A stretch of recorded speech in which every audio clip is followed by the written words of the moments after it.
Boa tarde a todos. Daremos continuidade ao segundo Encontro Nacional sobre Estado Administrativo, Direitos Fundamentais, Instituições e Mercado, com a nossa última mesa desse evento incrível, organizado pelo Laboratório de Estudos Teóricos e Analíticos sobre o Comportamento das Instituições, LETACE, com o apoio de CNPq, CAPES e FAPERJ, que possui como tema execução orçamentária, processualidade administrativa e eficiência no gasto público.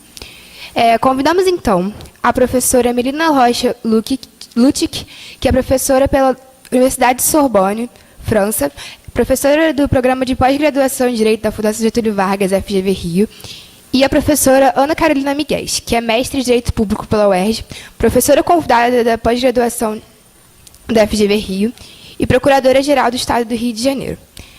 Teremos 30 minutos de exposição para cada palestrante, abrindo ao final o debate para debates e perguntas. Gostaria, então, de passar a palavra agora para a professora Melina Rocha Lutic, que irá ministrar a palestra sobre tributação e iniquidade no Brasil.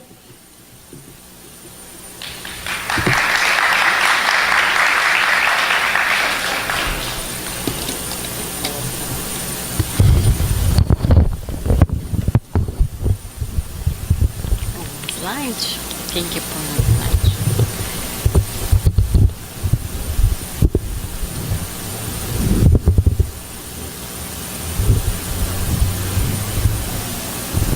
Bom, enquanto colocam ali a minha apresentação, queria agradecer à comissão organizadora, aos professores, e principalmente aos alunos, né, que são peças fundamentais aí na organização do evento, ao LETACE, por ter me convidado para palestrar sobre um tema que eu estou trabalhando agora, e também porque eu já estou aqui no Rio desde 2011, vai fazer quase 6 anos, e eu não conhecia ainda o prédio aqui da UFRJ, então também estou muito agradecida por esse convite, por ter a oportunidade de vir conhecer essa faculdade, esse prédio tão histórico, tão bonito, e agradecer também a presença de vocês, né, já que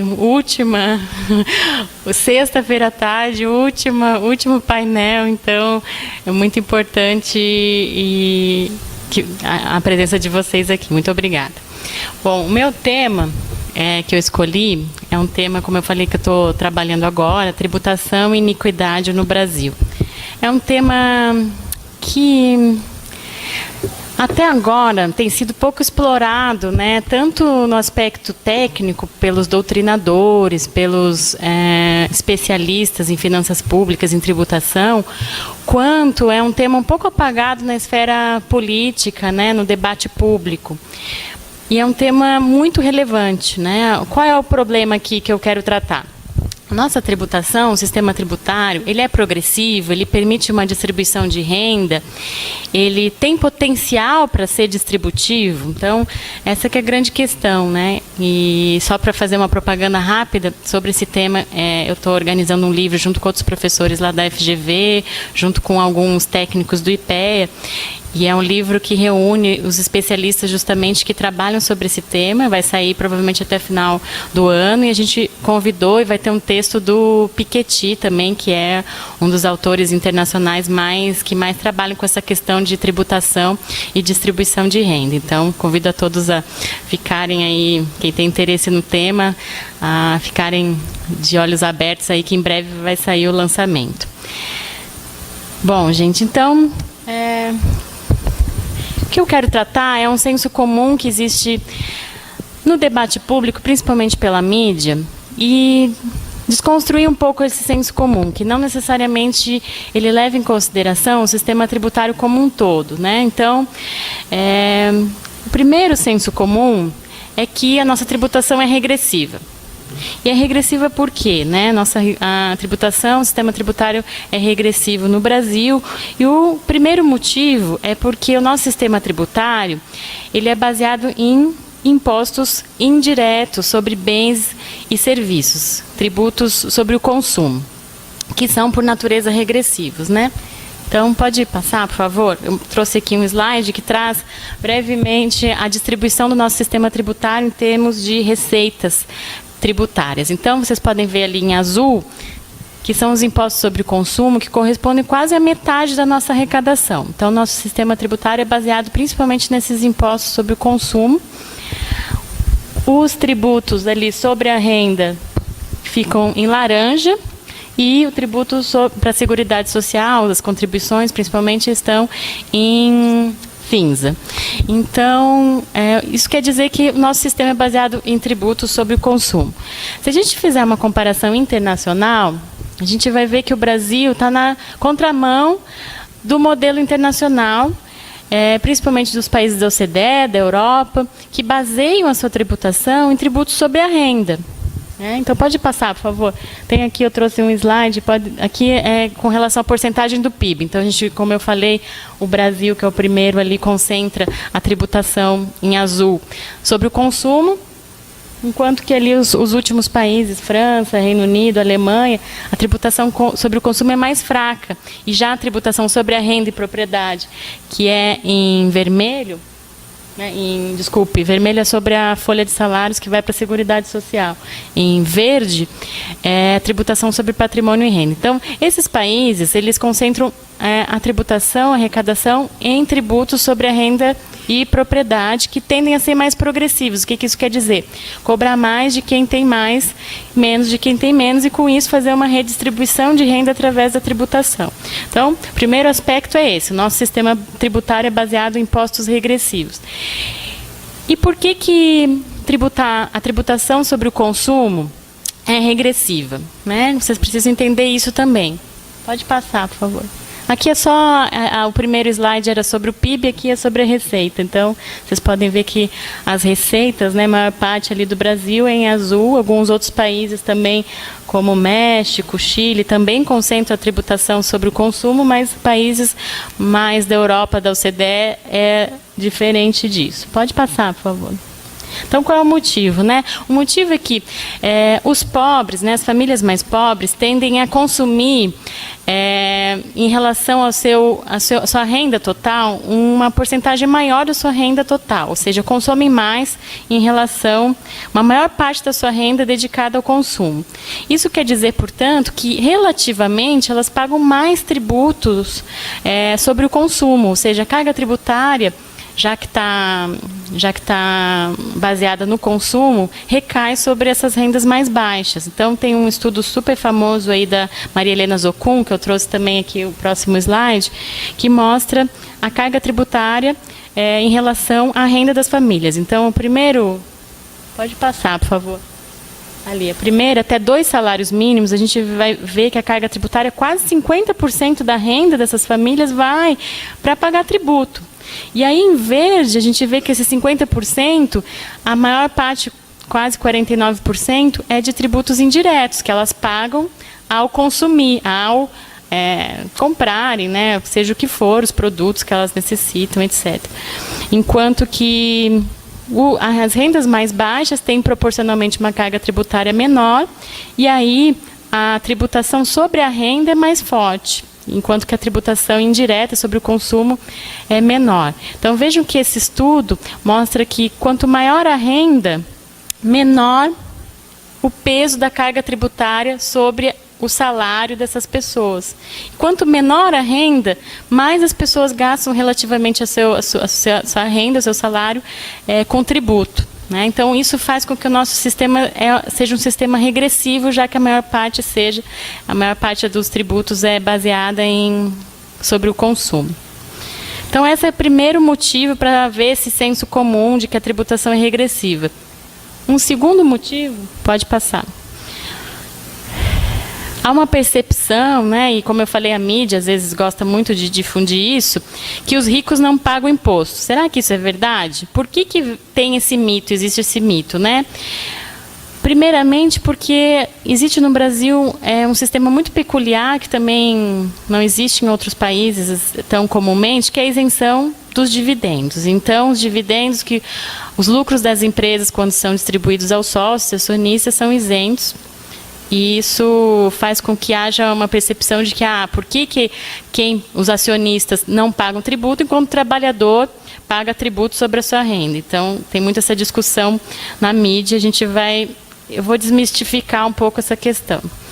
Também porque a gente tem um sistema de imposto de renda com baixas alíquotas nominais, a nossa última alíquota é 27,5%, outros países tributam a renda mais fortemente e a renda, maiores rendas, né? As alíquotas abrangem maiores rendas. Nossa tabela a última alíquota, uma renda relativamente baixa, tendo em vista a desigualdade do nosso país. E, por fim, a gente também tem uma baixa alíquota do ITCMD, que é o Imposto sobre Doações e Heranças, né, varia de estado para estado, mas é relativamente baixa se a gente comparar internacionalmente. De modo que, então, há essa impressão, né, o senso comum de que a carga tributária é concentrada no trabalhador, concentrada nas baixas rendas, enquanto o empresário não paga tributo. Então, nós vamos ver se isso é verdade. É preciso ter cuidado, então, com alguns conceitos com relação principalmente a essa diferenciação de impostos diretos e indiretos, né? De que impostos diretos sobre a renda e propriedade são bons, enquanto os indiretos sobre o consumo são ruins. Por quê? Porque a primeira questão é a questão da função da tributação. A tributação tem como função primordial a arrecadação.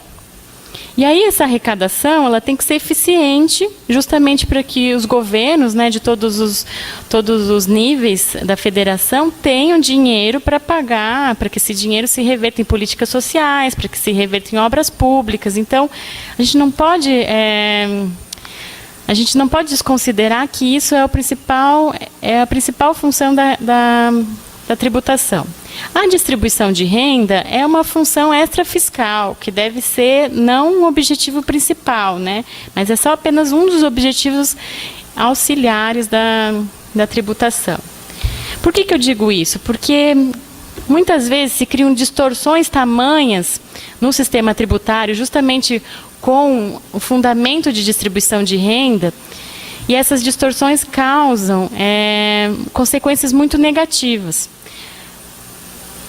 E se nós utilizássemos a tributação de forma eficiente para arrecadar, eu acredito que o gasto público é muito mais eficiente em termos de distribuição de renda, né? Que a utilização do gasto público através de transferências de renda, como Bolsa Família, transferências condicionadas, outras, etc., eu acho que é muito mais eficiente do que a utilização da tributação em si. E um sistema tributário complexo, mal desenhado, que é cheio de exceções, justamente para satisfazer essa questão da redistribuição, pode prejudicar o crescimento, né, e desincentivar investimentos na nossa economia.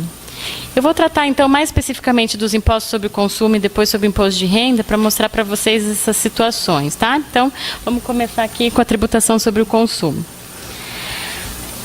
É preciso tomar cuidado com os dados que mostram a forte regressividade dos tributos indiretos no Brasil. Por quê? Né? A gente também costuma muito ver na mídia, né? A carga tributária sobre o ovo de Páscoa aumentou 50%, a carga tributária sobre não sei o quê. A gente tem que olhar com muita desconfiança, porque qualquer estimativa de carga tributária sobre produtos é muito falha. Não tem como você estimar corretamente, de forma precisa. Então, quando vocês veem aí a nota fiscal de vocês, que tem lá a tributação estimada, vocês podem desconfiar que seja aquele... Com certeza não é aquele valor. Se for, é porque é muita sorte. Por quê? Porque a complexidade do sistema tributário é tal que torna impossível saber a efetiva incidência de cada tributo. A gente tem tributo sobre tributo. A carga tributária depende de como a cadeia de comercialização é estruturada. Se tem alguns agentes que têm benefício fiscal ou não, se, por exemplo, tem um agente no meio da cadeia que opta pelo simples, a carga tributária é menor, que tem uma isenção, que tem um benefício fiscal. Então, é impossível de saber qual a carga tributária que incide sobre os produtos, né? Então, qualquer estimativa é falha. Há também uma questão de superestimação do consumo das faixas menores de renda. Eu trouxe aqui um gráfico, né, da pesquisa de orçamento familiar, a POF, que se chama, né, que coloca ali que quem ganha até R$ 880 tem um consumo de mais de 120% da sua renda, né? Então, à medida que a renda vai aumentando, o consumo proporcional à sua renda vai diminuindo. A gente tem que olhar com um pouco de cuidado esses dados para não superestimar o consumo das baixas famílias, das famílias de baixa renda. Outra questão com relação aos impostos indiretos é a seguinte, né? Os impostos indiretos podem alcançar um efeito redistributivo através da seletividade. O que é o princípio da seletividade? O princípio da seletividade é tributar menos, com uma alíquota menores, produtos essenciais ou isentá-los e tributar com alíquotas maiores os produtos supérfluos.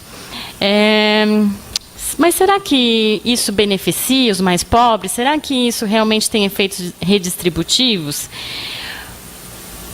A desoneração da cesta básica, pode passar 2 slides, por favor.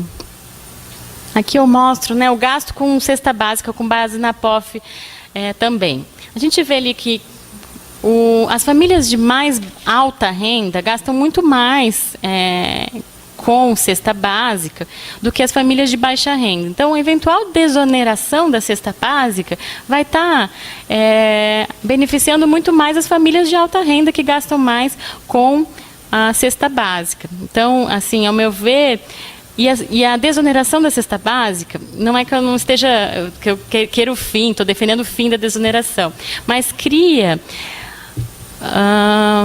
uma confusão total, porque você tem, primeiro, o IPI, você tem os impostos, se é produto importado, na importação, você tem PIS/COFINS, você tem ICMS. Então, cada legislação tem um conceito do que é cesta básica. O ICMS, que é estadual, cada estado tem um conceito do que é cesta básica. Então, se um produto vai de um estado para outro, pode variar o conceito, a alíquota. Por exemplo, tem alguns estados que colocam até capacete, né? O Pará, se eu não me engano, coloca capacete de motocicleta como um produto de cesta básica. Então, isso cria uma complexidade tamanha no sistema tributário, uma burocracia que traz mais custo para o comerciante do que benefício efetivo, né? Então, o que eu defendo é que através de uma tributação mais simplificada, você arrecadaria com mais eficiência, arrecadaria mais e o governo teria mais dinheiro para gastar de forma redistributiva. Tá? É isso que eu estou falando. E outra questão com relação ao princípio da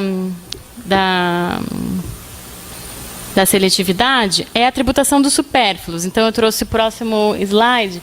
Gasto com perfume. O perfume é considerado um item supérfluo, portanto, sobre ele recaem alíquotas altíssimas de IPI, ICMS, etc. E aí, se a gente olhar o gasto com perfume, segundo a POF, você vê que as famílias de baixa renda gastam relativamente mais com perfume do que as de baixa renda. Então, essa tributação onerosa, mais forte sobre o perfume, está indiretamente beneficiando também as famílias de alta renda e prejudicando as de baixa renda. Então, vocês veem que essa questão da seletividade ela é relativa, né? Porque não necessariamente vai beneficiar as famílias de baixa renda. Então, como eu coloquei ali no slide, a transferência de renda é muito mais eficiente nesse sentido. Com relação à tributação da renda, se a gente olhar a tributação da renda, aquilo que eu falei que é senso comum, ele se confirma. Os dados com relação à tributação da renda são confirmados, no sentido de que os ricos efetivamente são pouco tributados no Brasil com relação ao imposto de renda. Aqui está o perfil dos declarantes do imposto de renda pessoa física. Então, não sei se vocês estão enxergando, mas ali está colocado, eu vou ler também o meu aqui que está bem pequeno. Na primeira parte ali da tabela, vocês estão enxergando? Não dá para enxergar nada, né? Até 10 salários mínimos, a faixa salarial de até 10 salários mínimos, corresponde... eu vou resumir essa tabela aqui, então. 70% dos que recebem mais de entre 180 e 320 mil reais anuais, que é a última faixa de renda, 70% corresponde a rendimentos isentos. Então, 70% de tudo que eles declaram que receberam são rendimentos isentos. A segunda parte da tabela são sócios de empresas. E a gente vê ali que a última faixa, que é a faixa de quem recebe mais de 100 mil reais por ano, 70% dos rendimentos que ele recebe também são rendimentos isentos. O que isso quer dizer? Quer dizer que nós temos um fenômeno aqui que as maiores rendas não são tributadas. Por quê? É o fenômeno que se chama de pejotização. Essas altas rendas, né, de pessoal que não é empregado, que é profissional liberal, preferem formar uma pessoa jurídica, receber através da pessoa jurídica, através daí de tributação do simples, do presumido, que são tributações menos onerosas. E aí, como os dividendos são isentos, ao receberem os lucros dessas empresas, eles não são tributados.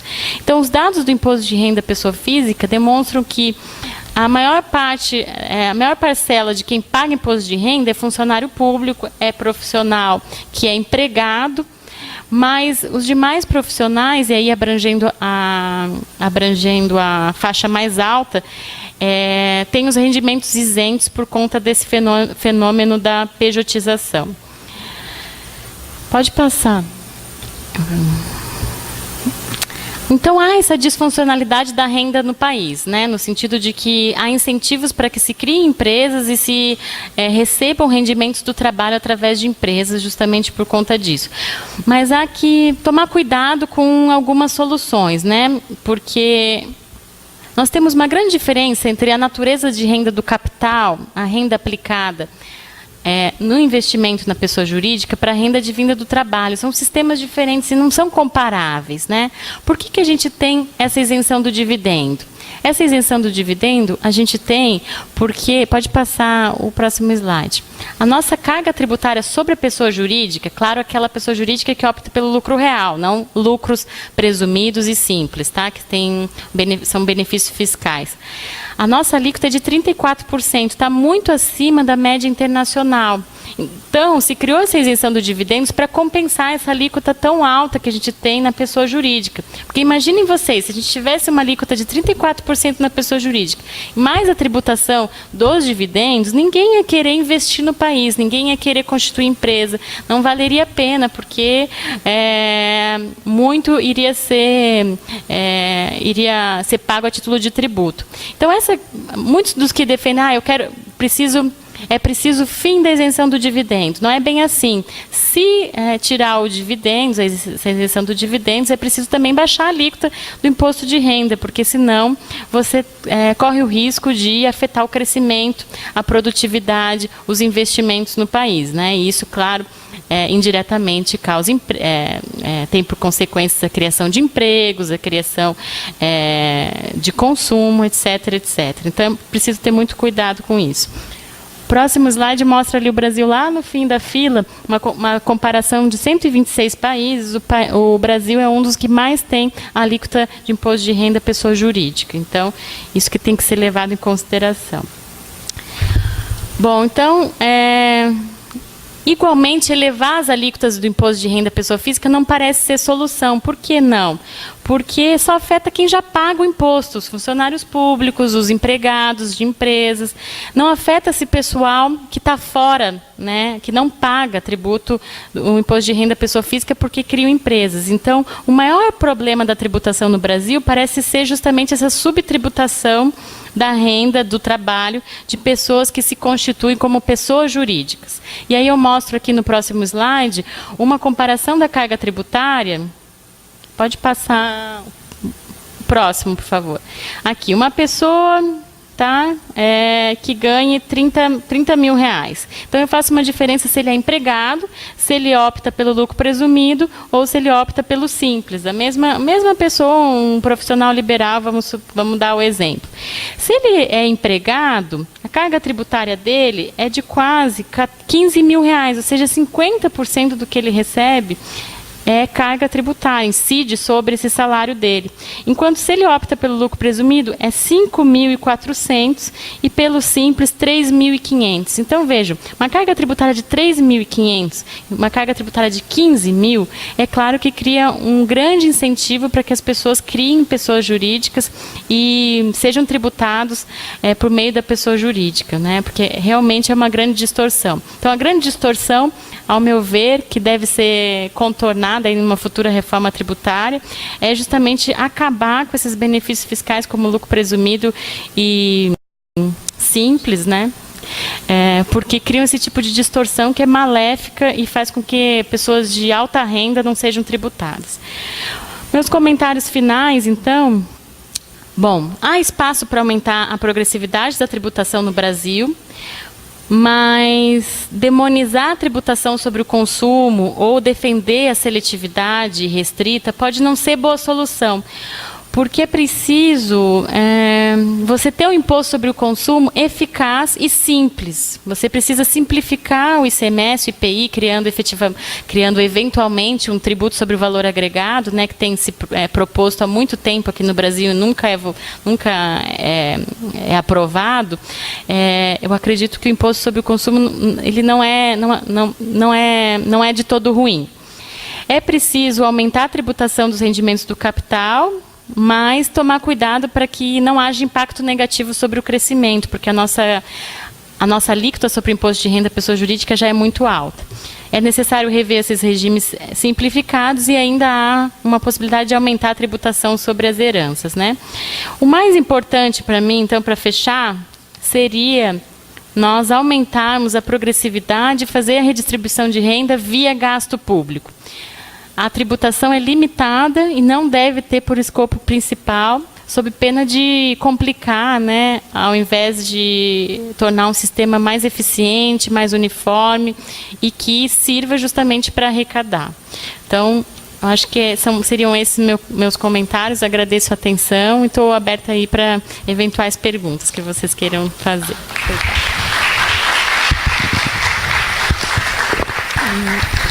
Muito obrigada, professora, por esclarecer questões assim, essenciais em direito tributário.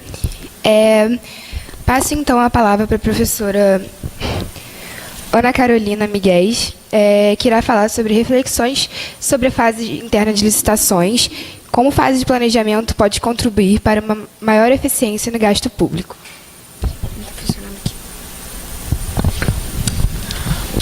Bom, gente, boa tarde, em primeiro lugar. Queria agradecer ao UFRJ pelo convite, queria agradecer ao pessoal do Letace pelo convite. Eu fico muito feliz de poder participar desse evento e muito feliz também de ter a oportunidade de encerrá-lo, né, de fazer a última conferência. E agora a gente vai falar do outro lado dessa mesma moeda que a professora Melina veio discorrendo na brilhante exposição dela. A professora Melina falou como que a gente pode trazer um ganho de eficiência para a tributação, como que a tributação no Brasil pode ser mais eficiente e expôs alguns dos defeitos que a nossa tributação tem. E na minha exposição eu tento falar um pouco sobre como que a licitação pode funcionar como um mecanismo de implementação da eficiência no gasto público. A tributação gera riqueza para o Estado e a gente agora vai falar de como que o Estado gasta, ou pelo menos como que o Estado deveria gastar. Para quem ainda não para quem ainda não cursou direito administrativo, a administração pública não pode fazer contratações sem nenhum tipo de procedimento prévio. A administração não pode escolher livremente quem vão ser os seus futuros fornecedores. Ela fica adstrita a um procedimento denominado licitação, e se puder passar o slide, que é um processo administrativo instaurado pela administração que visa a selecionar a proposta mais vantajosa para o poder público com base em critérios de impessoalidade e critérios de objetividade. Então, a administração fica sujeita a um procedimento aí para a escolha dos seus futuros fornecedores, para a escolha dos seus futuros contratados. E, passando novamente o slide, a licitação vai se dividir em duas fases, a fase interna e a fase externa. A fase interna se desenvolve dentro da própria administração, ao passo que a fase externa já se dá com a participação dos particulares interessados naquele certame. É justamente na fase interna que ocorre todo o planejamento da administração pública. E aí o próximo slide vai nos mostrar a importância da fase interna para que a gente consiga atingir mais eficiência no gasto público. É na fase interna que a administração consegue verificar o que ela deseja contratar, qual é a média de preço de mercado daquele bem e se ela dispõe ou não de recursos para fazer frente àquela contratação. E, portanto, uma fase interna bem executada vai significar maior eficiência, porque a administração, primeiro, vai definir melhor aquilo que ela deseja, segundo, vai saber com mais exatidão quanto que aquilo custa, e terceiro, se ela dispõe ou não de recursos para aquela contratação, evitando situações como infelizmente a gente tem visto na realidade administrativa brasileira, de que o Estado, o poder público contrata e lá na frente não tem dinheiro para pagar. Uma fase interna bem executada evita esse tipo de situação. E aí, passando aqui o slide, a gente pode ver um itineráriozinho dos atos da fase interna da licitação.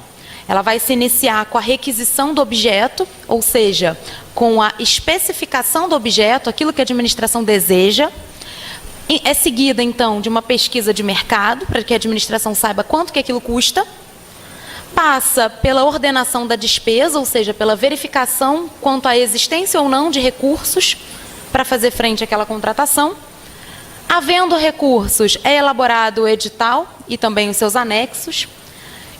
Essa minuta de edital vai, então, para o órgão de assessoramento jurídico para parecer e aprovação e, uma vez aprovado o edital, ele vai ser, então, publicado. E aí, já chegando, então, no próximo slide, a gente começa a analisar a requisição do objeto e a importância dessa requisição para que a licitação lá na frente seja bem sucedida. É nesse momento que a administração vai definir aquilo que ela deseja. E nesse momento, a administração deve ter o cuidado de ser o mais detalhista possível, para que os eventuais interessados saibam exatamente aquilo que será contratado. Mas, por outro lado, a administração não pode restringir tanto a sua especificação a ponto de acabar com a competição. A administração não pode dizer, por exemplo, que deseja comprar um laptop com um desenho de uma maçã, porque nesse caso ela estaria restringindo exageradamente a competitividade. E é claro que quanto mais complexo for o objeto, mais difícil vai ser essa tarefa. Eu costumo dar um exemplo de que se a administração deseja comprar material de escritório, caneta, por exemplo, é muito fácil a administração dizer que deseja 50 canetas esferográficas azuis, etc., 50 pretas. Não é tão difícil fazer a requisição de materiais mais simples. Agora, quando a administração deseja contratar um objeto complexo, sobretudo execução de estudos e obras públicas, essa requisição vai ser muito mais complexa. A administração deseja construir um novo túnel ligando a Tijuca à Barra da Tijuca, por exemplo. Mas como que esse túnel vai ser executado? Qual é a metodologia de engenharia? Qual é o tipo de rocha que tem ali? Qual é a perfuração adequada? Qual vai ser o trajeto? Qual é o impacto viário? Quantos carros vão passar ali por hora? Enfim, quanto mais complexo é o objeto, certamente mais complexa vai ser essa requisição e maiores os riscos de essa requisição acabar se revelando incompleta. E o que uma requisição incompleta pode acabar gerando? Aqui a gente tem, já no próximo slide, possíveis consequências negativas de uma requisição incompleta. Por exemplo, a administração pode acabar contratando um objeto que não atende às suas necessidades. Ou ainda, a administração pode lá na frente verificar que existem erros de projeto e isso pode acabar encarecendo a contratação final. É muito comum na mídia a gente ver notícias de que uma obra inicialmente orçada em 100 milhões acabou custando 500 milhões. Um dos grandes motivos para isso é a requisição mal feita, porque a administração não prevê, antes de a licitação começar, não prevê adequadamente os gastos de fato envolvidos naquele projeto. E acaba acontecendo situações como, por exemplo, já no andamento de uma obra de metrô, descobrir-se que há uma pedra, uma rocha gigante embaixo da terra e há um custo ali de dinamitar aquela rocha sem gerar danos aos prédios na superfície. Então, uma requisição bem feita evitaria esse tipo de situação que a gente vê sendo noticiado na mídia com frequência. Um outro risco da requisição mal feita que a gente também vê frequentemente na mídia: danos à administração e a terceiros, seja na fase de execução da obra, seja depois. Recentemente, já não tão recentemente assim, alguns anos atrás, numa obra do metrô de São Paulo, durante a obra abriu-se uma cratera, um buraco engoliu uma região enorme. O que é isso? Erro de projeto, erro de requisição. Trazendo aqui para a realidade do nosso município, agora sim, há pouco tempo atrás, a recém-inaugurada ciclovia, num dia de ressaca, não resistiu à força do mar, porque não se previu que haveria ali uma força de baixo para cima da onda. E acabou gerando vítimas fatais, inclusive, esse acidente. Isso é decorrência de uma requisição mal feita. Daí a importância de a administração investir numa requisição de qualidade. E como que isso pode acontecer? Passando aqui. Como que a gente pode minimizar os riscos de uma requisição mal feita? Primeiro, a administração deve investir em capacitação do seu quadro de servidores. Lembrando que vão ser servidores públicos que vão elaborar esses editais. Se a administração não tem servidores capacitados para elaborar um edital, dificilmente ela vai conseguir chegar a algum lugar. Uma outra solução, uma possível alternativa, seria realizar uma contratação também de realização de estudos. A administração dividir aquele objeto em dois, fazendo uma primeira licitação para a contratação de estudos e uma segunda licitação, posteriormente, para a execução daquele projeto. Mas nessa segunda solução de contratação também dos estudos, passando aqui o próximo slide, a gente também tem algumas outras ponderações. A administração não fica livre do dever de qualificar os seus servidores. Porque, mesmo que a administração vá contratar os estudos, essa contratação, via de regra, se dá através de licitação. E, portanto, a administração vai ter que elaborar um edital e depois vai ter que julgar as propostas para escolher quem será o particular que irá ser responsável pela elaboração dos estudos. A gente tem no nosso ordenamento atual algumas alternativas à disposição do gestor, como, por exemplo, e aí passando no próximo slide, a gente tem alternativas como, por exemplo, a lei do RDC, a lei 12.462, assim como a lei das estatais, já mencionada no painel da manhã, trazem possibilidade de contratação integrada de projetos, ou seja, contratação de uma mesma empresa para realizar projetos e lá na frente executar a obra. Essa possibilidade não fica livre de críticas. Vai ter gente que vai dizer que é bom fazer uma contratação integrada, porque a partir do momento em que quem faz o projeto lá na frente também executa, isso gera um incentivo para um projeto melhor, um projeto mais robusto, um projeto mais execuível. E vai ter gente, por outro lado, que vai dizer que uma contratação integrada diminui a competitividade, porque são menos escritórios, menos empresas que têm essa capacidade técnica de projetar e lá na frente executar. E, além disso, os críticos vão dizer que a administração ficaria muito refém dessa empresa, porque a empresa teria muito mais informações sobre o projeto do que a administração, o que a gente acaba chamando de assimetria de informação. Mas fato é que o investimento da administração numa requisição mais adequada, e isso vai passar certamente por capacitação de servidores, já seria um passo interessante na hora de melhorar, na hora de trazer mais eficiência para o gasto público, na hora de trazer um gasto público mais planejado, mais racional. E passando aqui então, e aí a gente pode pular já 2 slides. Passando então, pode voltar um, por favor, desculpa. Passando então para o segundo ato da fase interna, a gente tem a pesquisa de mercado. E agora sim o próximo. A pesquisa de mercado vai definir o preço médio daquela contratação no mercado. A administração está com essa ideia de construir um novo túnel ligando a Tijuca à Barra.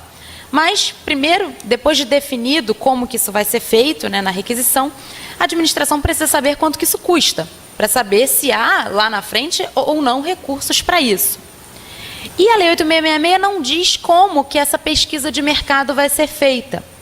O Tribunal de Contas da União consagrou o entendimento de exigir no mínimo 3 orçamentos que vão compor um preço médio.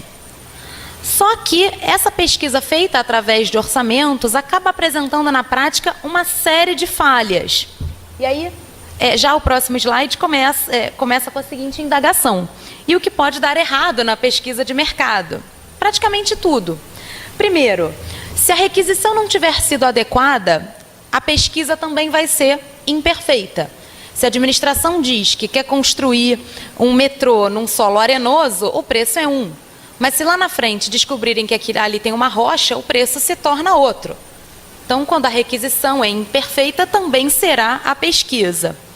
E, além disso, essa prática de 3 orçamentos acaba gerando o que a gente vivencia na prática como vantajosidade do PA. Ou seja, uma vantajosidade que só existe no processo administrativo, que não existe na prática. Por quê? Frequentemente, a administração pede orçamento para as mesmas empresas, aquelas empresas já se conhecem, e os próprios empresários, os próprios particulares que fornecem esses orçamentos, muitas vezes já se articulam para fornecer orçamentos acima do preço de mercado, visando lá na frente a dividir aquele mercado.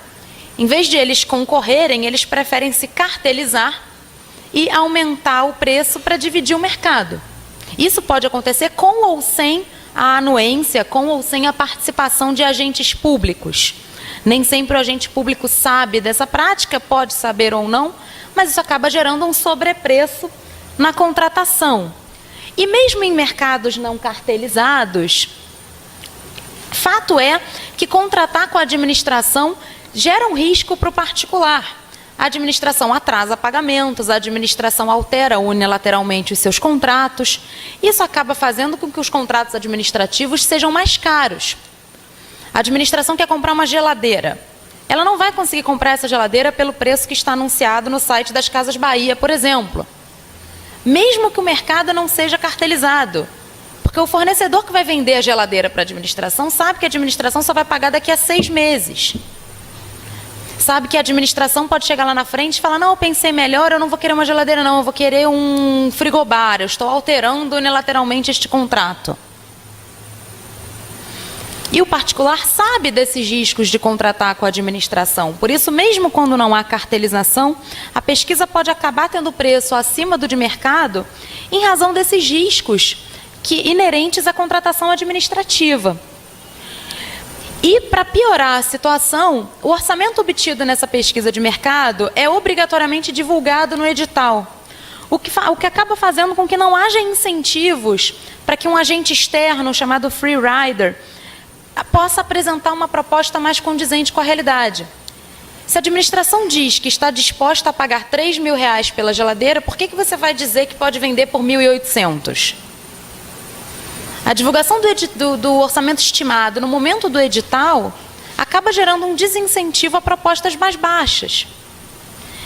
E como é que então a gente pode melhorar a pesquisa de mercado? Sabendo que ela gera todas essas distorções, como é que a gente pode melhorar a pesquisa de mercado? Primeiro, buscar pesquisas mais amplas, buscar outros fornecedores, além daqueles de sempre. A administração pode ainda utilizar índices de preços quando estiverem disponíveis. Por exemplo, a Anvisa divulga índices de preços de medicamentos, o TCU possui índices de preços de insumos de obras. Isso acaba sendo um instrumento para a aferição da compatibilidade do preço com a realidade de mercado, ou seja, uma vantajosidade real e não uma vantajosidade de PA. E, além disso, a administração pode buscar também comparação de preços em sites, em páginas eletrônicas na internet, busca-pés, etc., mas sabendo que, nesse caso, vai existir a ponderação de que há situações em que a administração acaba pagando mais caro em razão do preço, em razão dos riscos envolvidos numa contratação administrativa. Uma outra alternativa ainda, e aí no próximo slide já traz, é o orçamento sigiloso, que já é adotado na lei do RDC e na lei das estatais. já prevêem, ambos instrumentos já prevêem a possibilidade de o orçamento estimado ser mantido em sigilo durante a licitação. E lá em 2011, na época da lei do RDC, o orçamento sigiloso foi objeto de inúmeras críticas, a meu ver, bastante despropositadas. Criticou-se que o orçamento sigiloso daria espaço para malversações em licitações, mas, na verdade, a ideia é o oposto. Primeira observação, o orçamento sigiloso é sigiloso somente para os licitantes. O orçamento fica à disposição dos órgãos de controle, tribunais de contas, Ministério Público, durante todo o certame. Então, esse sigilo não abrange órgãos de controle. Segundo, após o encerramento do certame, o orçamento é divulgado para quem quiser, então ele não é mantido em sigilo para sempre. A ideia é só fazer com que os particulares apresentem as suas propostas de acordo com o custo que eles teriam para executar aquele projeto. E não de acordo com a pesquisa de mercado da administração, que muitas vezes é furada. A ideia é que a empresa de engenharia, por exemplo, possa apresentar o projeto do túnel com base no custo dela, e não com base no que a administração orçou, pedindo um orçamento para aquela mesma empresa de sempre. E mais um ponto a favor do orçamento sigiloso, ele consta como uma diretriz da OCDE em matéria de melhores práticas de contratações públicas. Então, se fosse tão ruim assim, dificilmente seria uma diretriz de um organismo internacional que busca, dentre outros aspectos, trazer mais eficiência para as contratações. Então, o orçamento sigiloso, a meu ver, pelo menos, seria um instrumento interessante para trazer mais realidade de mercado para os preços contratados pela administração. E seguindo aqui, então, a gente vê que o terceiro ato da fase interna é a ordenação de despesa, ou seja, a aferição da existência ou não de recursos orçamentários para fazer frente àquela despesa. Então, a administração já sabe o que ela quer, já fez a requisição, já sabe quanto que aquilo custa no mercado, já fez a pesquisa, e agora vai saber se tem ou não dinheiro em caixa para aquela contratação. E aí, qual é o problema? Já que a gente está falando tanto de problemas, qual é o problema que surge aqui? Essa análise de disponibilidade é feita a partir da disponibilidade orçamentária e não da disponibilidade financeira. Isso significa que basta a existência de previsão dos recursos na lei orçamentária, mesmo que não haja, de fato, recursos em caixa. A existência ou não dos recursos efetivamente em caixa é irrelevante no momento da contratação de 8666. O que importa é se há ou não previsão de que aqueles recursos existirão na lei orçamentária. E já diz o ditado, papel aceita tudo. A lei orçamentária pode prever uma receita que na prática não vai se realizar. E a administração vai fazer contratações com base numa disponibilidade orçamentária sem que lá na frente haja disponibilidade financeira para liquidar aquela despesa. E a nossa jurisprudência endossa essa ideia de que a disponibilidade é meramente orçamentária. Aqui a gente tem um acórdão do STJ em que o tribunal afirma expressamente que a lei de licitações exige tão somente que haja previsão desses recursos na lei orçamentária, independente de haver ou não disponibilidade em caixa. E a exceção a isso vai estar no artigo 16 da Lei de Responsabilidade Fiscal, que exige disponibilidade financeira para a criação de novas políticas públicas, novas ações governamentais. Então, se o Estado deseja criar um novo benefício, deseja criar uma nova política pública, ele vai ter que demonstrar o impacto financeiro dessa política pública, bem como a existência efetiva de recursos. Mas agora, esse dispositivo não se aplica para despesas correntes, ou seja, despesas de dia a dia, para contratar uma empresa de limpeza, uma empresa de vigilância, para comprar móveis, para desenvolver ações que não se envolvem propriamente, não se qualificam propriamente como políticas públicas, basta disponibilidade orçamentária. E aí, lá na frente, o Estado acaba devendo porque aquela receita estimada não se realizou. E como que a gente pode minimizar esse descompasso entre a disponibilidade orçamentária e a disponibilidade financeira. Como que a gente pode fazer com que o orçamento seja mais próximo da realidade, de modo que lá na frente haja, de fato, recursos para as contratações que a administração realiza? O primeiro passo é que as estimativas de arrecadação devem ser feitas de acordo com regras técnicas para estimação de receita. A Lei de Responsabilidade Fiscal e a Lei 4.320 trazem regras técnicas de como que a previsão de receitas deve ser feita. Deve ser considerada a média do período anterior e essa média deve ser atualizada pela previsão de inflação, previsão de crescimento econômico e alterações legislativas que impliquem mudança na carga tributária. Se houve um aumento de alíquota, estima-se que haverá mais arrecadação e vice-versa. Todos esses fatores devem ser considerados na hora de estimar a receita, né? E a gente pode ver que a Secretaria do Tesouro Nacional divulga, inclusive, um manual de despesas públicas, um manual de procedimento em matéria de receitas públicas, e esse manual vai ter uma formulazinha daquilo que a gente acabou de falar. A fórmula para a gente estimar a receita vai levar em conta esses 4 elementos: a média anterior, a inflação projetada, o crescimento econômico previsto e alterações na legislação tributária. Com isso, a gente deveria, ao menos, chegar numa estimativa de receita mais próxima da realidade. E aí, passando aqui, pode passar já o próximo também. Segundo passo para a gente melhorar a estimativa orçamentária, primeiro, então, é elaborar uma estimativa mais condizente com a realidade. Segundo passo, então, é um controle efetivo por parte dos órgãos de controle dessa receita estimada.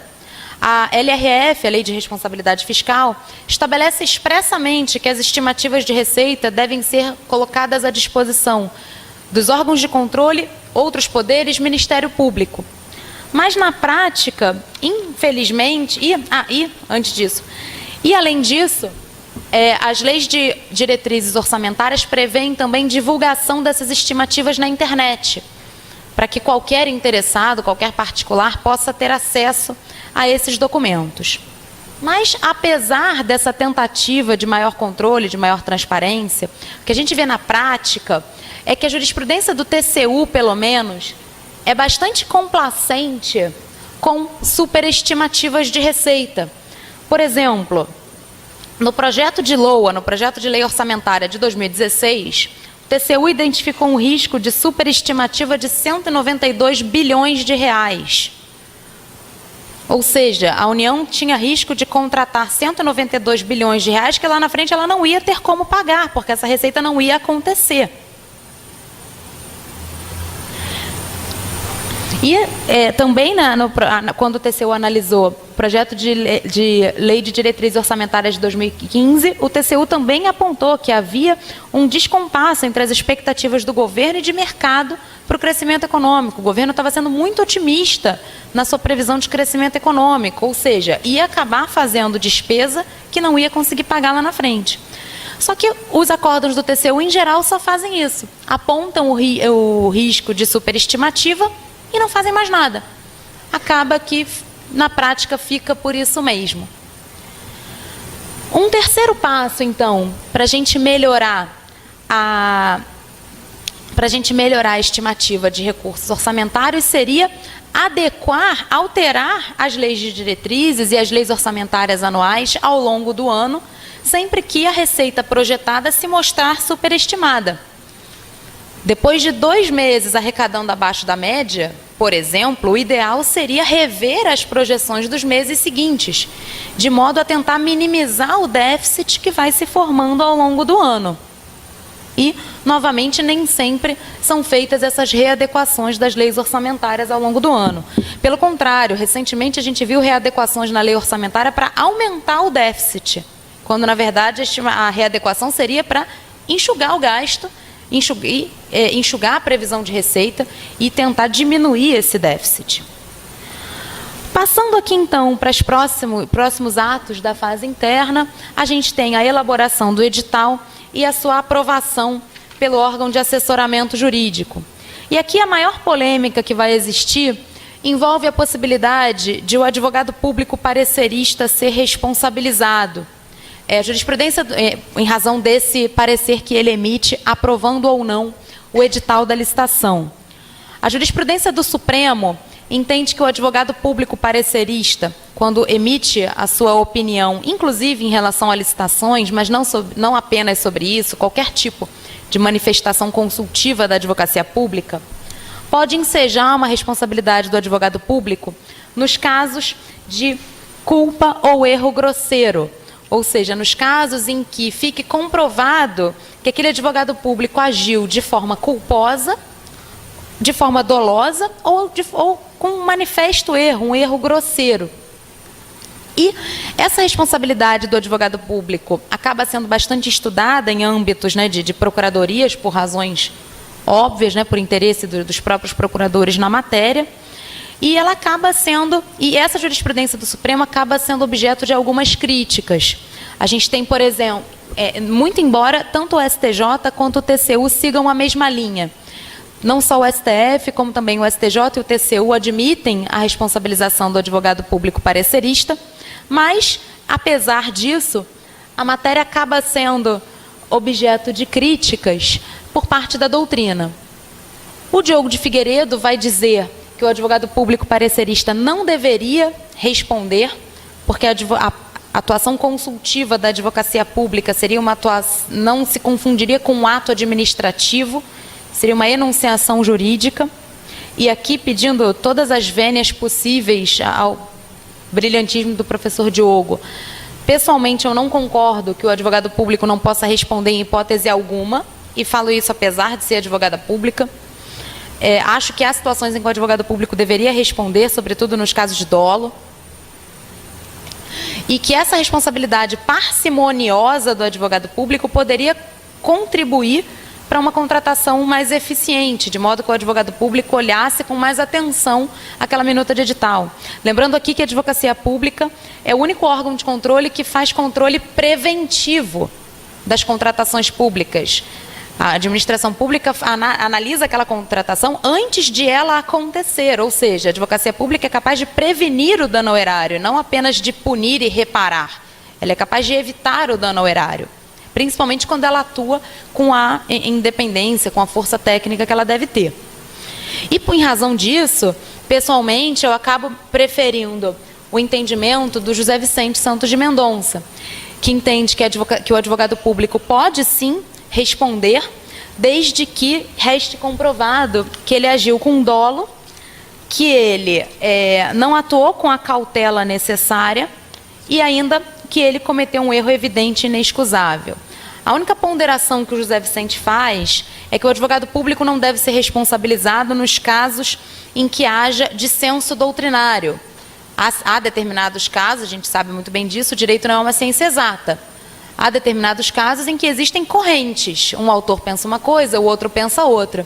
E se o parecer foi fundado numa interpretação jurídica razoável, ainda que não seja a mesma do controlador, o advogado público não pode ser punido, porque nesse caso não há que se falar em dolo, ele apenas seguiu uma corrente diferente daquela esposada pelo eventual órgão de controle. Mas feitas essas ponderações quanto ao espaço para a inovação, quanto à necessidade de respeito à pluralidade de ideias, sobretudo nos casos de dolo ou de culpa grave, parece que a responsabilidade do parecerista pode contribuir para uma contratação mais eficiente. Lembrando que essa responsabilidade deve ser parcimoniosa, caso contrário, o advogado público não se sentiria confortável para aprovar edital nenhum de licitação. E aí a gente acabaria num problema de falta de política pública, porque o Estado ia parar. É importante dosar essa responsabilidade de modo que as contratações públicas possam acontecer, mas, por outro lado, fazer com que elas aconteçam de forma mais eficiente. Daí a importância de se tentar se buscar um meio termo. E, aprovado, então, o edital e seus anexos, ele vai ser publicado na imprensa oficial, chegando ao fim a fase interna e tendo início a fase externa. E aí, como é que a gente pode sintetizar tudo o que a gente viu? Já que a gente termina de ver a fase interna, como é que a gente pode sintetizar? E aí eu trouxe para vocês a seguinte figura, que acaba resumindo a realidade das contratações no Brasil. Primeiro o primeiro desenho diz o que o cliente descreveu. Em vez de cliente, entendam a administração pública, né? O que a administração descreveu. Aí tem um balanço com 3 ripinhas de madeira. O que ela queria? Um balanço com só uma corda. O que foi orçado? Uma terceira coisa. O que foi contratado? Uma outra coisa totalmente diferente. E aí, no final, pelo que o contribuinte pagou? Uma montanha-russa. E no final, que foi construído um balancinho de pneu. Ou seja, há um descompasso entre o que a administração quer, o que ela pesquisa, o que ela descreve, o que o particular contratado constrói e quanto que aquilo custa. Porque o desenho acabou ficando um pouco pequeno, mas se vocês repararem, a cada quadrinho o desenho muda, mostrando que existe um descompasso completo entre o que a administração quer, o que ela pede, o que se orça, o que se contrata e o que se paga e o que se entrega no final. E grande parte dessas distorções está em distorções da fase interna. Melhorar a fase interna, sobretudo requisição, pesquisa e ordenação de despesas, representaria uma maior aproximação entre o que a administração quer, o que ela obtém de fato e o que ela paga. E, então, para a gente concluir, como é que a gente pode investir numa melhora da fase interna? Profissionalização da administração, profissionalização dos servidores públicos responsáveis pela elaboração de editais, combate a práticas de cartel, busca por fornecedores de fora de grupos cartelizados, responsabilidade parcimoniosa dos agentes envolvidos naquela licitação, e aí não só o advogado parecerista, mas eventuais projetistas, uma responsabilidade parcimoniosa, uma responsabilidade razoável desses agentes públicos, já seriam um bom começo, juntamente, repito, com investimento em capacitação e realização realista de estimativa orçamentária. Não dá para fazer uma projeção irreal, uma projeção super otimista, que isso lá na frente vai cobrar a conta da pior forma possível. Bom, era isso. Espero ter contribuído aí para esse debate de eficiência no gasto público. Muito obrigada a todos, muito obrigada mais uma vez pelo convite e boa tarde.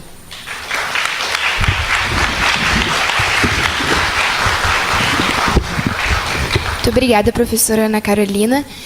Abrimos agora para perguntas. Eu gostaria de fazer uma pergunta, primeiramente. Pode ir. Depois eu passo.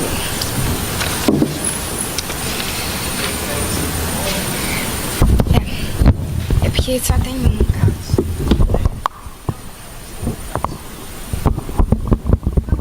Ligaram, mãe. Testa, por favor.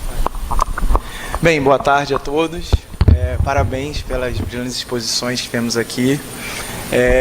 A minha pergunta vai mais para a professora Ana Carolina. Eu também sou advogado público, então você tocou em vários pontos essenciais para... Até isso foi muito elucidativo, né? O trabalho da administração pública é um trabalho muito complexo. A quantidade de análises, a quantidade de mãos que passam um processo de contratação é algo que atrasa muitas vezes, mas é necessário para o controle, né? Talvez uma perspectiva diferente, como eu trabalho na União, o sistema de orçamento acaba sendo diferenciado porque nós temos uma quantidade muito maior de entidades centralizadas, são 159 entidades centralizadas, fora as unidades descentralizadas das unidades centralizadas.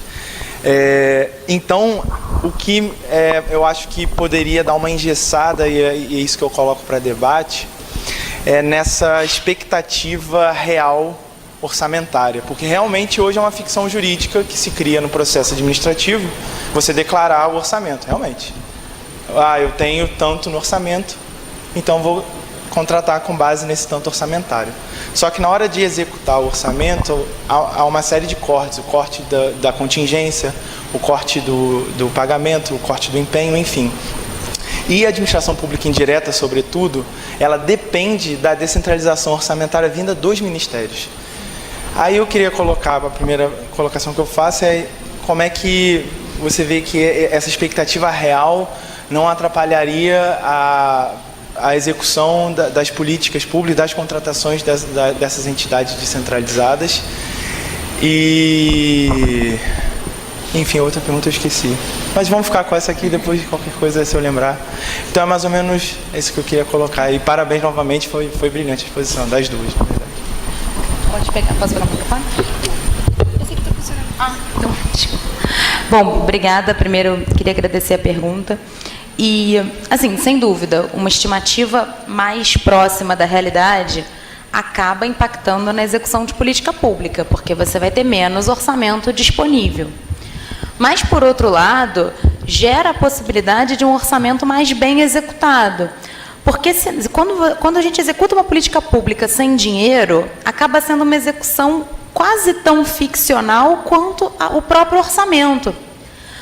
E aí, partindo, eu não gosto muito de ficar falando de realidade de Estado do Rio de Janeiro, porque, enfim, o Brasil é maior que o Rio de Janeiro, mas dando um exemplo de quintal aqui. O Estado do Rio de Janeiro mantém contratos e convênios com entidades que ele não paga há um ano. A essa altura do campeonato, o contratado finge que executa e o Estado finge que paga. E quem sofre com isso é o usuário da política pública. Talvez até para o usuário fosse melhor que a política pública fosse um pouco mais enxuta, mas que aonde ela estivesse, ela funcionasse de fato. Porque não adianta você ter um posto de saúde aberto, mas que não tem médico. Não adianta ter uma escola aberta que não tem professor. Então, com certeza, enxugar a previsão orçamentária diminui as políticas públicas, porque com uma previsão irreal, você consegue fazer 500 contratos. Com uma previsão real, você consegue fazer 300, supondo. Mas, em compensação, você executa bem esses 300. E mesmo assim, na administração indireta, existe exatamente esse problema que você falou, de contingenciamento. Porque, pelo princípio da unidade orçamentária, o orçamento vai todo para a conta única. E aí é o Tesouro, é a administração direta, que tem que descentralizar isso para as entidades da indireta, e o Tesouro pode contingenciar isso. Aqui no Estado, isso acontece também dentro dos órgãos da direta, porque é só a Fazenda que faz essa descentralização para as outras secretarias. Então, a gente tem isso tanto na indireta quanto na direta. A gente já passa por esse problema de contingenciamento, de que, às vezes, tem dinheiro em caixa, mas esse dinheiro não foi descentralizado. Com uma estimativa irreal, a situação fica ainda mais complicada, porque não tem dinheiro em caixa para descentralizar. E aí você assina um contrato, começa a executar e sabe lá quando vai pagar. Isso não é bom para o particular contratado, mas também não é bom para o usuário da política pública, porque aquela política pública acaba ficando ruim. E dando mais um exemplo de quintal, os restaurantes populares do Estado. O Estado começou a atrasar tanto o pagamento, que um restaurante que era perfeitamente decente para o usuário se tornou um lugar onde o Estado servia macarrão com salsicha, porque não pagava a empresa há sei lá quantos meses. Então, será que vale a pena você fazer mais política pública, mas com esse nível de qualidade? Será que não seria melhor uma política pública um pouco mais enxuta, só que melhor? E aí são questões que a gente tem que trazer para debate. E, claro, e aí isso vai além do direito administrativo. O Estado brasileiro, tradicionalmente, corta mal. Quando tem que cortar o orçamento, corta da pior forma possível. Tira as crianças, para de pagar o plano de saúde das crianças para pagar o uísque do papai. Assim, o Estado, tradicionalmente, escolhe mal as suas prioridades orçamentárias. E, obviamente, a corda arrebenta no lado do hipossuficiente. Mas, para além dessa questão de planejamento, que é muito mais um problema político do que jurídico, para além dessa questão de escolhas, de prioridades, uma estimativa real permitiria uma melhor execução contratual. Se esse contrato é o que de fato a gente precisa, aí é uma discussão mais política do que jurídica, né? Mas juridicamente acho que seria isso. Não sei se eu te respondi, se você concorda.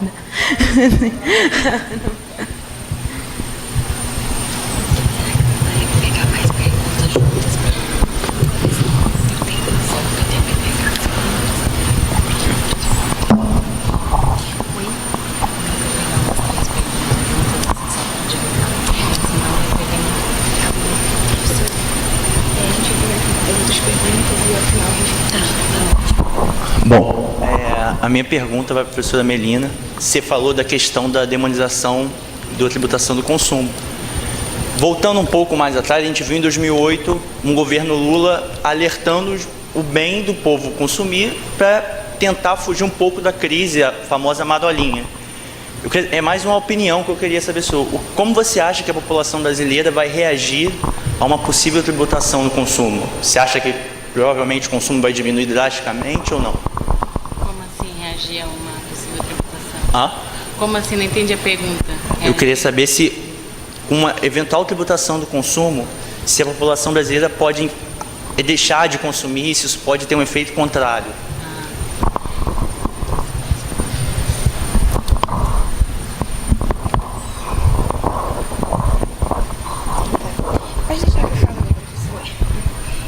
Eu tenho duas perguntas, uma para a professora Melina e outra para a professora Ana Carolina. A primeira pergunta é que a professora mencionou o problema de benefícios fiscais a pessoas jurídicas, a questão da subtração do imposto de renda e como isso prejudica. O que eu gostaria de saber é de que forma, com a diminuição desses benefícios fiscais, o empreendedorismo pode, ao mesmo tempo, ser impulsionado no Brasil, uma vez que a gente está numa situação de crise e é meio que necessário e essencial que isso seja estimulado para que a gente saia dessa situação na qual estamos vivendo. E a outra pergunta para a professora Ana Carolina é que a professora mencionou que, como uma das formas de melhora do processo licitatório, seria um estímulo à administração pública a uma pesquisa maior de preços. O que eu gostaria de saber é como que isso, na prática, poderia funcionar. Uma vez que a gente, assim, é notório, a gente sabe a dificuldade que é a administração pública, por si só, impulsionar e tomar decisões de, nesse momento, iremos fazer uma pesquisa mais ampla. Eu queria saber se teria como algum mecanismo que poderia ser feito e que pudesse obrigar ou estimular a administração pública a fazer isso. Alguém tem mais alguma pergunta? Pode.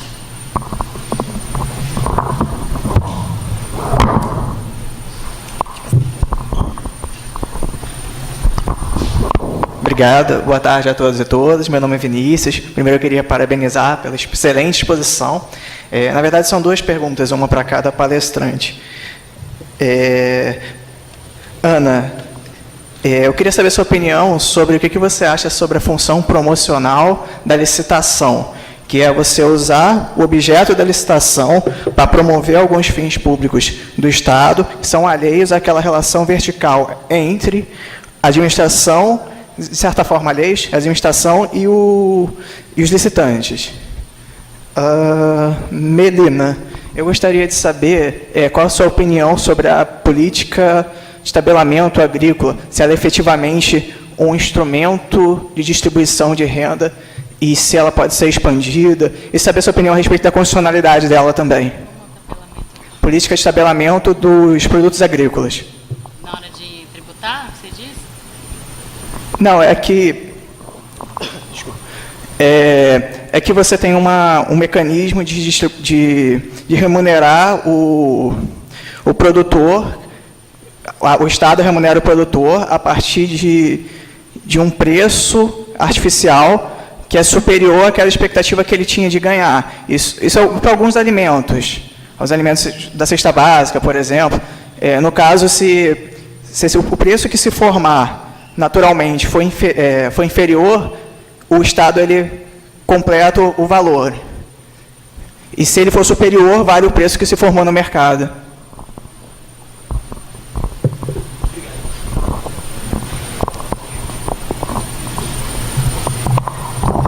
Qual das duas gostaria de responder primeiro? Melina começar? Bom, obrigada pelas perguntas. Então, respondendo a primeira, né, sobre a tributação sobre o consumo. Quando eu falei, não é preciso demonizar, eu não quis dizer que é preciso aumentar a tributação sobre o consumo. Tem várias teorias econômicas, né, que justamente mostram que uma tributação alta sobre o consumo cria uma série de desincentivos, né, uma série de consequências negativas no consumo e, bom, na produtividade em geral, principalmente quando a gente leva em consideração quem arca com o ônus tributário, e aqui no Brasil quem arca é o consumidor final. Então, eu não quis dizer que é preciso aumentar. O que eu quis dizer é que é preciso não demonizar no sentido de que são tributos ruins. Na verdade, um bom tributo sobre o consumo, que não é o caso do Brasil, porque a gente tem um sistema de tributação sobre o consumo péssima, né, pior do mundo, poderia falar, mas um bom tributo sobre o consumo, ele é um ótimo... primeiro, é muito difícil de sonegar, e, segundo, ele é um ótimo arrecadador, uma ótima fonte de receita pública. Então, o que eu quis dizer foi isso, né? Se a gente conseguisse, numa reforma tributária, melhorar a nossa tributação sobre o consumo, a tributação sobre o consumo não é ruim em si. Tanto não é ruim que esses países que eu falei que historicamente concentram a tributação em renda e patrimônio, têm começado um movimento de aumentar a tributação sobre o consumo, justamente para isso, para arrecadar. Então, foi isso que eu quis dizer, não sei se eu respondi a tua pergunta. Bom, com relação ao Simples, né? Assim, é muito complicado você falar que o Simples é ruim, né, e que deveria ser extinto, porque justamente ele beneficia grande parte das pessoas jurídicas no Brasil. Cerca de mais de 70% das pessoas jurídicas optam pelo Simples. Então, é muito difícil. O que eu quis dizer é que, assim, quando você cria uma série de benefícios fiscais específicos, como é o caso do Simples, do lucro presumido, você com certeza beneficia certo setor, justamente dos pequenos empreendedores, mas você cria incentivos negativos no sentido, justamente, como eu falei, um exemplo é a pejotização, e aí você deixa de tributar grande parte das altas rendas que, através da pessoa jurídica, recebem rendimentos e não são tributados da maneira que deveriam. E se você colocasse tudo isso na base do imposto de renda à pessoa jurídica, todo mundo pela regra geral do lucro real, primeiro, você simplificaria o sistema, você diminuiria os custos de transação e você teria a possibilidade do aumento da base diminuir a própria alíquota. Né? Em outros países, a tributação de empreendedores é sim benéfica, é feita, mas ela não é tão irrestrita como é feita aqui no Brasil. Toda e qualquer pessoa jurídica, principalmente agora, né? Antes tinha pelo menos a proibição de que profissionais liberais adotassem o Simples. Hoje a gente não tem mais essa proibição. Então, é um benefício muito irrestrito. Então, eu defendo, sim, que os empreendedores tenham um benefício fiscal, um regime privilegiado, mas mais restritivo justamente para abarcar pessoas que produzam, né, efetivamente, e que sejam empreendedores, não qualquer tipo de atividade. E a última questão realmente essa questão do tabelamento dos produtores, não tem nenhuma opinião, não. Eu acredito que seja uma forma de redistribuição, mas nunca pensei sobre isso e nem tenho nenhuma opinião formada. Desculpe, não sei nem como eu te responder. Bom, é isso. Bom, então vou responder as duas perguntas que fizeram. A primeira sobre pesquisa de mercado, como que poderiam ser criados mecanismos, né, para que o Estado buscasse uma base maior, né, de fornecedores. Bom, existem, digamos, dois caminhos. O primeiro seria positivar isso. Hoje a Lei 8666 não define como que a pesquisa de mercado vai ser feita, ela só diz que deve ser feita uma estimativa, mas não diz como. Então, o primeiro possível caminho seria positivar isso, seja através de uma lei, lembrando que há aí inúmeros projetos de revogação e substituição da 8666, que para mim vem em excelente hora. A Lei 8666 já morreu, só esqueceu de deitar. O primeiro caminho seria positivar isso, seja através de lei, seja através de um decreto que regulamentasse, né, o artigo legal da previsão orçamentária. e da pesquisa de mercado. E o segundo caminho seria mudar a cultura da prática administrativa, independente de haver ou não a lei. Capacitação dos servidores que trabalham com pesquisa de mercado, que hoje, não sei qual é a realidade da União, imagino que seja mais profissional. Nunca trabalhei na União, mas já trabalhei em município e em Estado. E o Estado já é mais profissional do que a União. Perdão. Oi.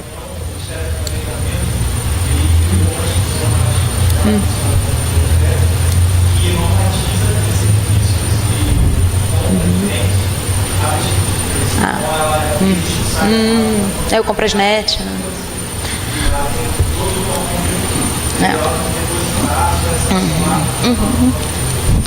Então, assim, dando a visão da União, né? A União certamente já é mais organizada que o Estado. Eu falei um erro formal. Eu quis dizer que o Estado é mais organizado que o município. Então, sempre que a gente sobe do ente federativo, a organização vai aumentando, né?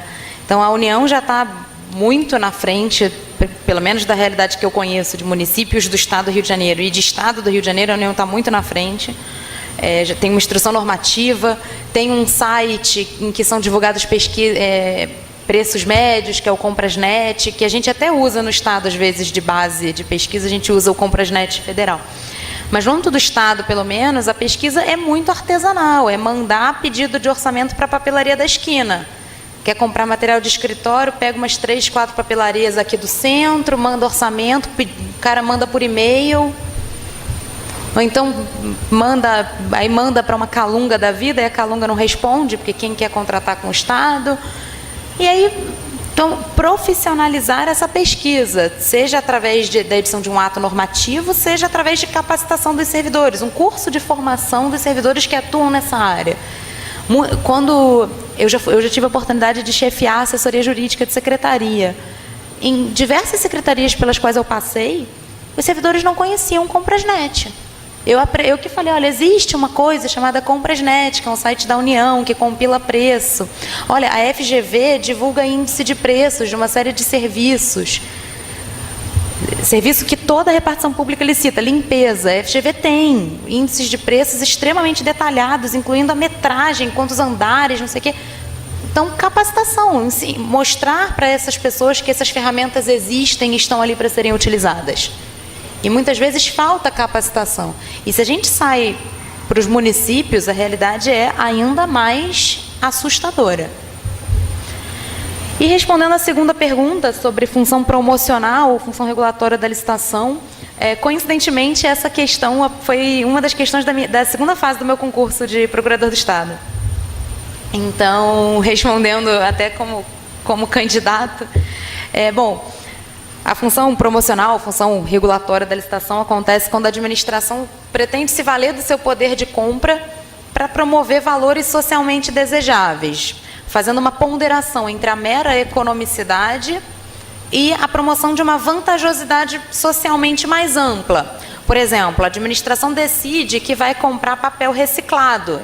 O papel reciclado é mais caro do que o papel branco, mas há ali um valor socialmente relevante de proteção ao meio ambiente, etc., que justifica essa ponderação da mera economicidade.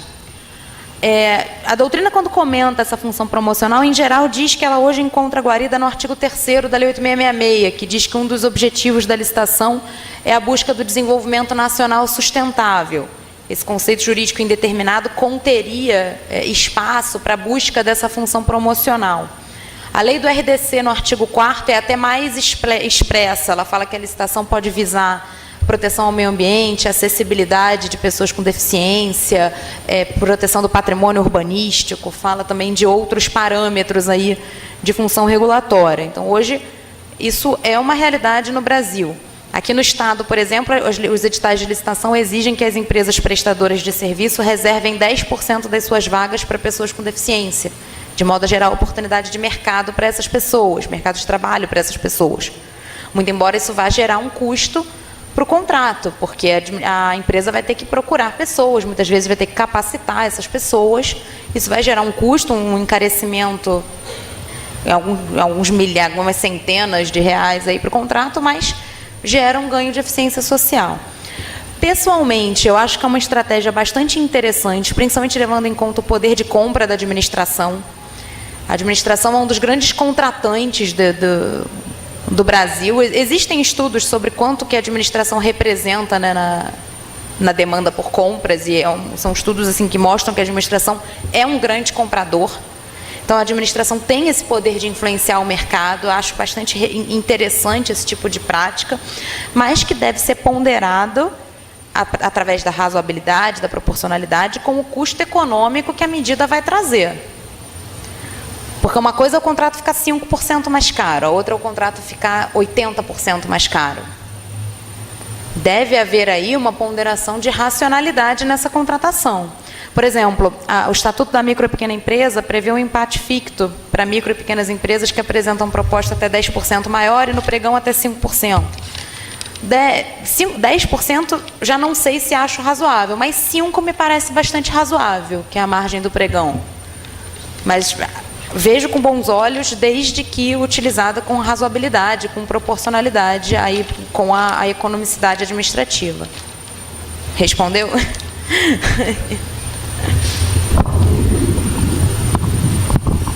Obrigada, professoras. Gostaria de agradecer ao Letácia, ao PPGD UFRJ e ao professor Eduardo Moreira e a presença de todos no 2º Encontro Nacional sobre o Estado Administrativo.